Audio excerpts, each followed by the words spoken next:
Hello friends, welcome to Trade with Apps YouTube channel. March 19th அன்னைக்கு euro யூஎஸ்டியில் எடுத்த செல் என்ட்ரியோட trade break டவுனை பற்றி இந்த வீடியோவில் பார்க்கலாம். இதுக்கு நம்ம யூஸ் பண்ண கான்செப்ட் பார்த்தீங்கன்னா IRL டு ERL, அதாவது internal range liquidity to external range liquidity.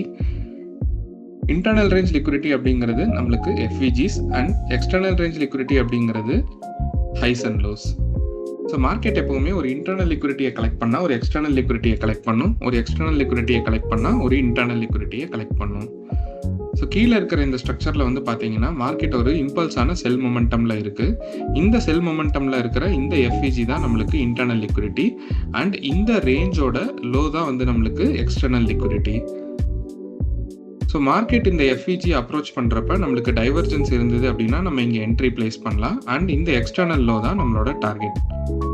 இப்போ நம்ம சார்ட்குள்ளே போய் பார்க்கலாம் இந்த ட்ரேடை. ஸோ ஃபஸ்ட்டு நம்ம மார்ச் 19th போய்க்கலாம். ஸோ மார்ச் 19th அன்னைக்கு பார்த்தீங்கன்னா மார்னிங் ஏஷியன் செஷன் ஓப்பன் ஆனதுலேருந்தே ஒரு இம்பல்ஸான செல் மூவில் இருக்குது மார்க்கெட்டு. ஸோ இந்த செல் மூவில் இருக்கிற இந்த FVG தான் நம்மளுக்கு இன்டர்னல் லிக்விடிட்டி. ஸோ இந்த இன்டர்னல் லிக்விடிட்டியை ரிட்டர்ன் வந்து அப்ரோச் பண்ணுறப்ப நம்மளுக்கு டைவர்ஜென்ஸ் இருந்துச்சு அப்படின்னா நம்ம என்ட்ரி பிளேஸ் பண்ணலாம். ஸோ நெக்ஸ்ட் கேண்டில் பார்த்தீங்கன்னா இன்னும் மிட்டிகேட் ஆகலை.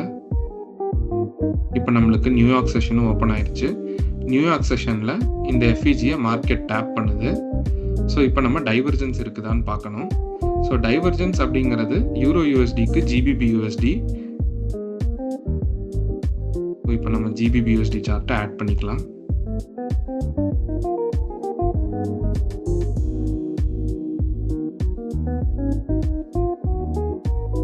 இப்போ டைவர்ஜென்ஸ் எப்படி பார்க்கறது அப்படின்னா இந்த FVGயை கிரியேட் பண்ண 3 கேண்டலுக்கு நம்மளுக்கு டைவர்ஜென்ஸ் இருக்குதான்னு பார்க்கணும். ஸோ FVGயை கிரியேட் பண்ண அந்த 3 கேண்டில் பார்த்தீங்கன்னா இது ஃபர்ஸ்ட் கேண்டில், இது செகண்ட் கேண்டில், இது தேர்ட் கேண்டில். ஸோ GBPலையும் அதே 3 கேண்டில் தான் நம்ம எடுத்து கம்பேர் பண்ணணும். ஸோ இங்கே பார்த்தீங்கன்னா நம்மளுக்கு இந்த கேண்டலுக்கு டைவர்ஜென்ஸ் இருக்குது, ஏன்னா யூரோ யூஎஸ்டியில் இங்கே லோ கிரியேட் பண்ணியிருக்கு அண்ட் GBP/USDயில் அதே கேண்டலுக்கு இங்கே ஹை கிரியேட் பண்ணியிருக்கு. ஸோ அப்போ நம்மளுக்கு டைவர்ஜென்ஸ் இருக்குது. இப்போ நம்ம 1 hour அப்படிங்கிறதுனால 5 minute என்ட்ரி பிளேஸ் பண்ணுவோம். 5 minute பார்த்தீங்கன்னா நம்மளுக்கு இப்போதான் டைவர்ஜென்ஸ் கொடுத்து நின்றுட்டு இருக்கு. அடுத்து நம்ம ரெக்கவரி இருக்குதான்னு பார்க்கணும். ஸோ இந்த இடத்துல வந்து பார்த்தீங்கன்னா நம்மளுக்கு லிக்விடிட்டியும் ஸ்வீப் ஆயிருக்குது. லிக்விடிட்டி அப்படிங்கிறது எதுன்னு பார்த்தீங்கன்னா இந்த ஹை, இந்த ஹை அண்ட் இந்த ஹை. ஸோ இங்கே நம்மளுக்கு ட்ரிபிள் டாப் லிக்விடிட்டியும் கிரியேட் ஆயிருக்கு.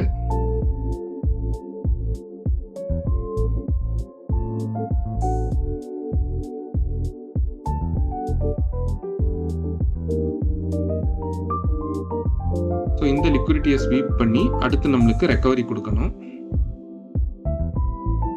ஸோ இன்னும் நம்மளுக்கு மார்க்கெட் வந்து மேலே தான் போயிட்டு இருக்கு. டைவர்ஜென்ஸ் இன்னும் அப்ளிகபிளாக தான் இருக்கு.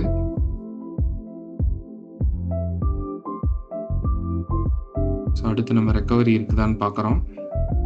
ஸோ இந்த இடத்துல ரெக்கவரி அப்படிங்கிறது இந்த லிக்விடிட்டியை ஸ்வீப் பண்ணது இந்த கேண்டில் தான். ஸோ இதை தான் நம்ம CASD கேண்டிலாக எடுத்துக்கிறோம். இந்த CASD கேண்டிலோட பாடிக்கு கீழே மார்க்கெட் க்ளோஸ் வச்சுது அப்படின்னா நம்ம என்ட்ரி பிளேஸ் பண்ணலாம். ஸோ மார்க்கெட் பார்த்தீங்கன்னா இம்பல்ஸாக இப்போ இறங்க ஆரம்பிக்குது. ஸோ நம்ம எதிர்பார்த்த மாதிரியே இம்பல்ஸாக இந்த CASD கேண்டிலுக்கு கீழே க்ளோஸ் வச்சிருச்சு. ஸோ நெக்ஸ்ட் கேண்டில் நம்ம என்ட்ரியை பிளேஸ் பண்ணலாம்.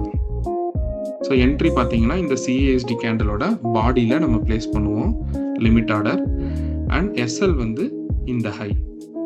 ஸோ டார்கெட் வந்து பார்த்தீங்கன்னா நம்ம ஆல்ரெடி சொன்ன மாதிரி எக்ஸ்டர்னல் ரேஞ்ச் லிக்விடிட்டி. ஸோ இந்த 1 hour ரேஞ்சோட எக்ஸ்டர்னல் லோ தான் நம்மளுக்கு target area. So next candle பார்த்தீங்கன்னா நம்மளுக்கு என்ட்ரி ட்ரிகர் ஆயிருச்சு. ஸோ மார்க்கெட் பார்த்தீங்கன்னா கீழே போகுதான்னு பார்க்கலாம். ஸோ நம்ம எக்ஸ்பெக்ட் பண்ண மாதிரியே மார்க்கெட் வந்து நல்லா இம்பல்ஸாக கீழே இறங்குது. ஸோ டார்கெட் அடிச்சிருக்குதான்னு பார்த்தா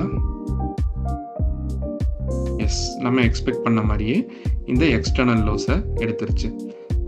ஸோ இந்த ட்ரேடோட ரிஸ்க் ரிவார்டு வந்து பார்த்தீங்கன்னா 1:3.83. ஸோ ஆல்மோஸ்ட் ஒரு 8:30 AM என்ட்ரி ட்ரிகர் ஆகி 115க்குலாம் நம்மளுக்கு டார்கெட் அடிச்சிருச்சு.